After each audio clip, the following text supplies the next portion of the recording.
In this segment, we're going to set up the calculation to find out exactly what the wavelength is.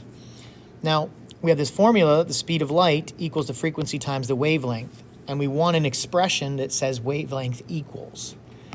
So the way we do that is we have to get wavelength by itself, so we have to get rid of this frequency.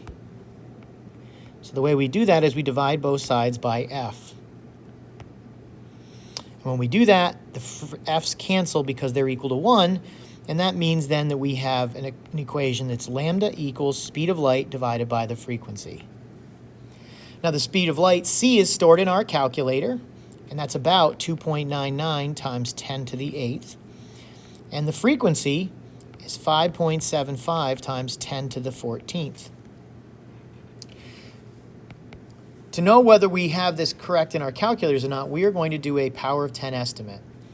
And what we're going to do is take this 2.99, and that 2.99 is going to round to 3, so 3 times 10 to the 8th. And 5.75 is going to round to a 6.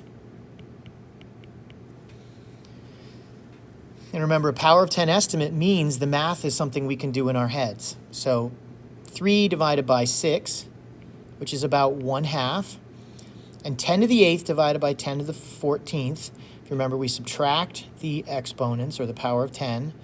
So 8 minus 14 is negative 6. So that's times 10 to the minus 6th. Now, having a fraction doesn't really make sense, so we have 0.5 times 10 to the minus 6th. And now this number is not in scientific notation. To put it in scientific notation, it would become 5 times 10 to the minus 1. This 0.5 becomes 5 times 10 to the minus 1. And I want you to make sure that this is, I was just underlining that so that we drew our attention to it. It's not a division symbol. So this is 5 times 10 to the minus 1 times 10 to the minus 6th. So then we can see that our answer should be about 5 times 10 to the minus 7th meters. That's what our answer should be. So now I'm going to my graphing calculator to perform the calculation. And so we have speed of light. I'm checking to make sure it's there, and there it is. So I've got alpha c divided by 5.75 times 10 to the 14th.